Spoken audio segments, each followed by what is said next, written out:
Are you looking to buy your first home in Australia but not sure where to start? If so, then don't worry, I've got you covered. Because in this video, I'm going to give you 10 tips on what you need to do before buying your first home in Australia. These are the things I wish I knew before buying my first home, and it would have saved me a lot of money. So if you're looking to buy your first home, then you've clicked on the right video. Let's get straight into it. The first tip is to get a pre-approved loan. I know it's very exciting to buy your first home, but before you start house hunting, it's important to get a pre-approval for a home loan. This is basically a financial assessment in which the lender evaluates your financial stability and creditworthiness to determine the maximum amount they are willing to lend you. This is an important step for several reasons. Firstly, this gives you a clear understanding of your borrowing power, which means you'll have an accurate idea of what your budget is. This can prevent the heartbreak of falling in love with a house only to realize it's beyond your financial limit. It also allows you to refine your search criteria and focus solely on properties that fall within your budget. Buying a house can be fun, but also very stressful. This will help you prevent some stress. Secondly, having a pre-approval can really speed up the home buying process once you find a property you're interested in. You'll already have the approval letter at hand and can immediately proceed with the offer rather than having to wait for a loan approval at that critical time. Thirdly, and most importantly, being pre-approved for a loan signals to sellers that you're a serious buyer with the financial backing to follow through on your offer. In a competitive housing market, this can be a decisive factor for sellers when choosing between multiple offers. Think about it. If you were the agent and had two offers and one had a pre-approval and the other one didn't, which one would you pick?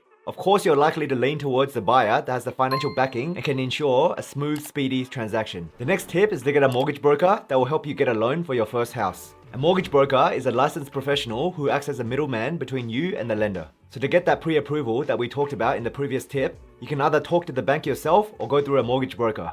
The advantage of having a mortgage broker on your side is that they have an intricate understanding of the mortgage market. This includes various loan products and best interest rates available from different lenders. So similar to meeting a bank's loan manager, they will assess your financial situation by reviewing your income, credit history, employment stability, and overall financial health. This part is crucial for the broker to understand your borrowing capacity and the type of loan products that you may qualify for. Next, the broker will leverage their extensive network of lenders to find a mortgage that aligns with your needs and financial capability. They will compare rates, terms, and features from various lenders to ensure you get the most favorable deal possible. This process can save you time and effort that you would otherwise spend shopping around. So instead of meeting 10 different bank managers yourself, you can let the mortgage broker do all the heavy lifting and offer you the best choices. And the best part is, hiring a mortgage broker is completely free. They will be paid a commission fee from the bank that you choose for the home loan due to their referral. So it's a win-win-win situation. You get quality advice from a mortgage broker who is an expert in the property market. The mortgage broker gets a commission from the bank, and the bank gets you as their new customer. One thing I would recommend is to meet with a few mortgage brokers to see what each one can offer you. Don't just go with the first one. Most are willing to meet you for an initial consultation. And from the first meetings, you can gauge which one you trust and which one has the best offers. However, once you've made a decision, it's good etiquette to inform the other brokers that you're going with someone else rather than stringing them along. Just remember to be respectful. The next tip is to buy with your head, not your heart. I get it. When you find a house that immediately captures your heart, it's quite easy to fall in love with it. The unique charm of the architecture, the inviting layout of the interior, the potential of the garden, all these little things can stir up emotions in your body. Every room, every corner, every little detail, you start to imagine yourself and your family living in it for the next 10 years. However, it's important to remember that buying a house is not just a sentimental decision. It's a significant commitment, an important financial investment that requires careful consideration. Therefore, the decisions you make should not be influenced by your emotions, but by logic and practicality. It's okay to let your heart guide you, but your head must have the final say in this matter. It should be the one to decide that the house itself is not the only important aspect. There are other practical aspects to consider, like the location, the property's condition, resale value, how safe the neighborhood is, and the accessibilities to amenities like shops and public transport. Additionally, it's crucial to stick to your budget. If you are pre-approved for a certain amount, do not go over that amount, no matter how appealing the house might be. It's easy to get emotionally attached to a house, especially if it seems to tick all the boxes in your list of requirements. However, please remember there will always be other houses available in the market, possibly even better ones. You don't want to find yourself in a situation where you've overpaid for a property. Overpaying could lead to significant financial strain in the future, potentially causing you to struggle with mortgage payment. Again, it's always best to approach buying your first house from a place of rational thought rather than giving into your emotions. The next tip is to negotiate the price. This tip may be obvious, but you'll be surprised at the amount of people who don't do this. I understand it can be uncomfortable, especially if you're an introvert or shy, but please don't hesitate to negotiate the price. Negotiation is a part of life, especially when it comes to one of the biggest purchases in your life, like your first house. You would negotiate for a salary, so why would you not negotiate for a house? The seller is expecting you to negotiate.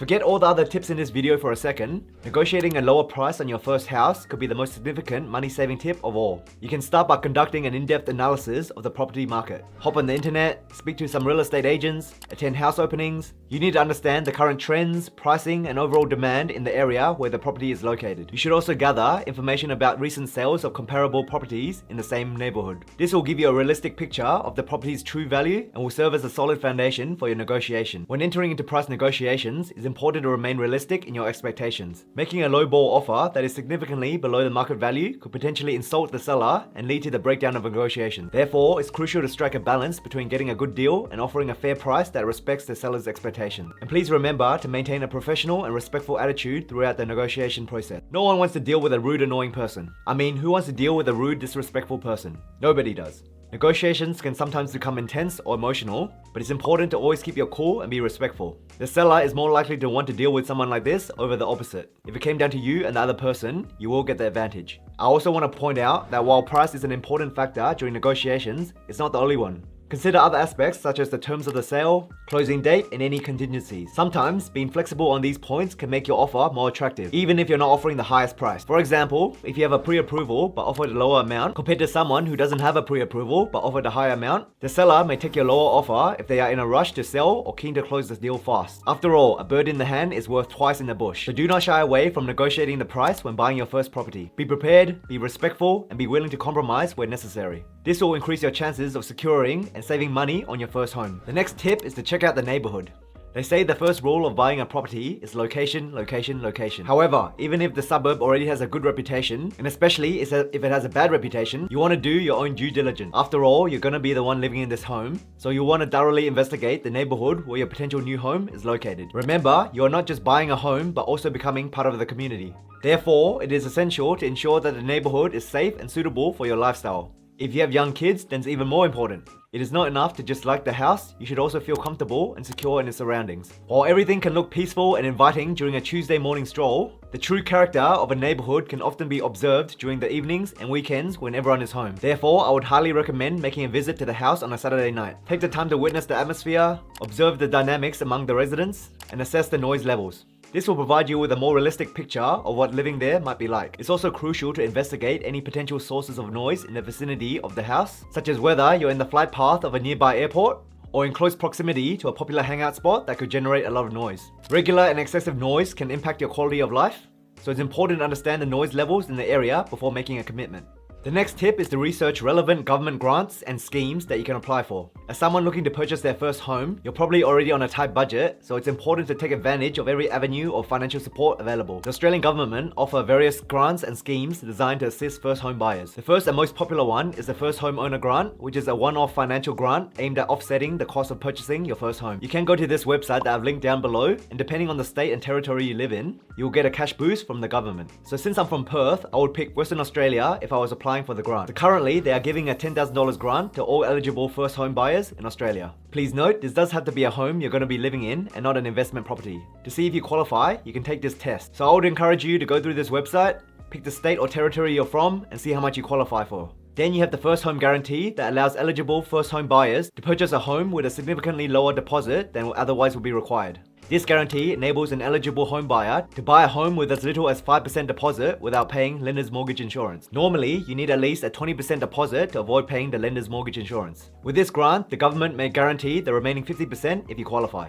I'll leave a link to this website which shows you how the first home guarantee works, the eligibility criteria, and how to apply. There are other schemes such as the First Home Super Saver Scheme, which allows first home buyers to save for a house deposit inside their superannuation fund, benefiting from the tax advantages of your super contributions. And you have the Family Home Guarantee, which is similar to the First Home Guarantee, except this is to help single parents purchase a home with a deposit of as little as 2% without having to pay lender's mortgage insurance. The government guarantees the remaining 18% of the property value if you qualify. Again, I'll leave website links down below, and I highly encourage you to go through these websites and see if you qualify for any of these schemes. By taking advantage of these government provided resources, you can potentially save a significant amount of money. This can speed up your home buying process, allowing you to enter the property market much sooner.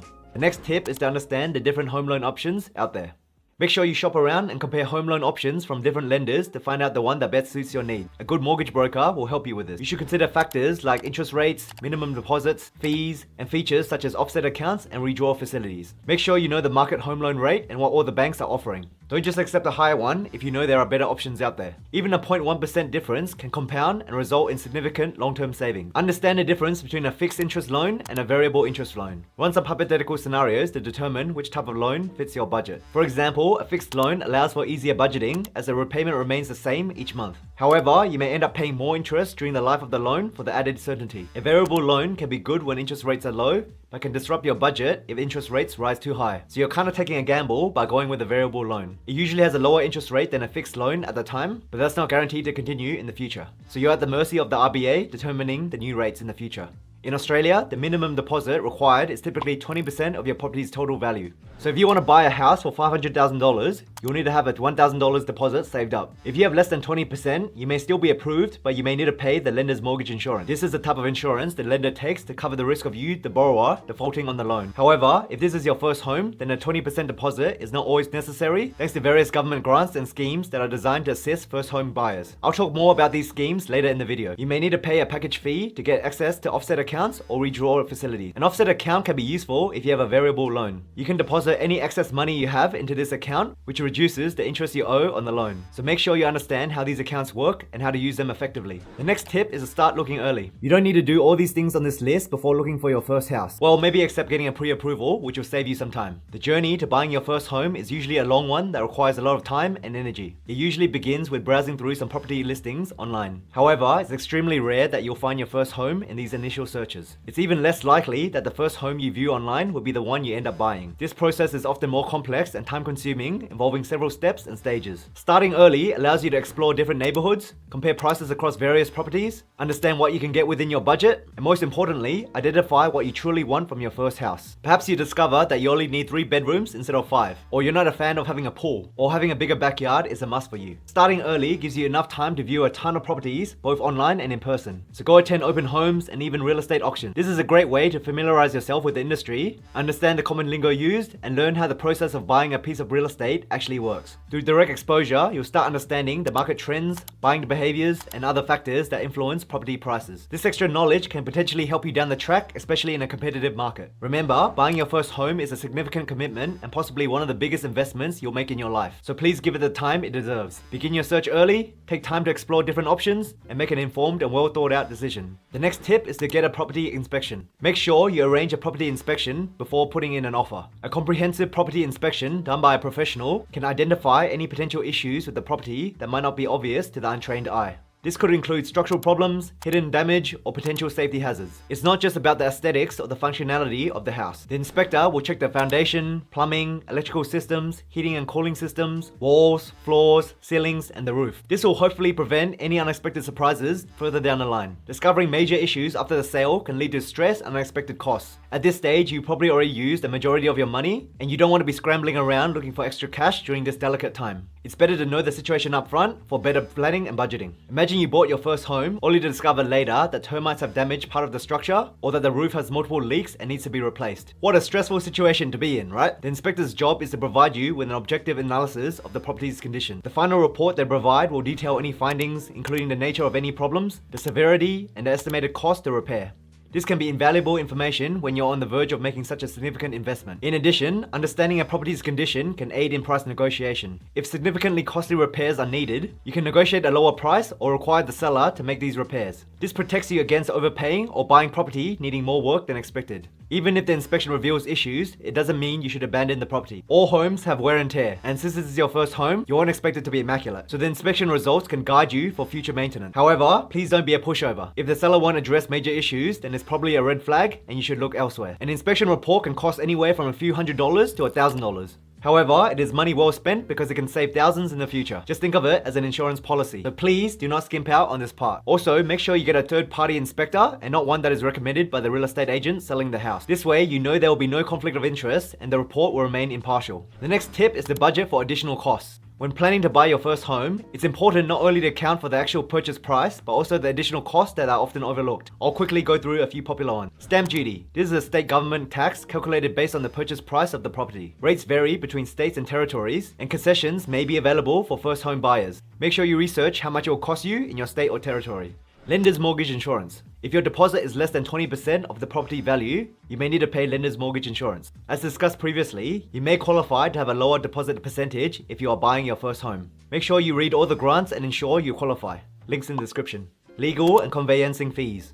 You will need to hire a solicitor or a conveyancer to handle the legal aspects of the property purchase, which can cost several $1,000s. They will help with contract reviews, title searches, and settlement processes. Make sure you get a few quotes from different people to ensure you're not getting ripped off. Building and pest inspection. As mentioned before, this is something you don't want to be skipping out on. Pay the few $100s and get a house inspection report. I would pay the extra money and get these reports done for peace of mind. Home and contents insurance. Lenders typically require you to have home insurance in place before settlement. Additionally, you may want to insure your own personal belongings, which will add to the cost. Make sure you get several quotes from different insurance companies. Council and utility rates. Once you own the property, you'll be responsible for council rates, water rates, and utility bills. So things like electricity, gas, and internet. If you've been living with your parents previously, then all these bills coming all at once may be a shock to you. So make sure you budget for this. These ongoing costs vary depending on the location and size of the property. You can speak to the local council to get an estimate amount for your property so you can budget it in. Moving costs. The cost of moving your belongings to your new home can add up, especially if you hire professional movers. You could save money by doing it yourself like I did, but from experience, it is worth hiring professionals, especially for the heavier items. As you get older, you will realize you only have one back, and trust me, you don't want to damage it. So perhaps put professional movers on the budget. Renovation and repairs. Even if the property is in good condition, you may want to budget for minor renovations, repairs, or upgrades to make the home more comfortable or to address any issues identified during inspections. It's rare that you find a house that has everything you need from the get-go.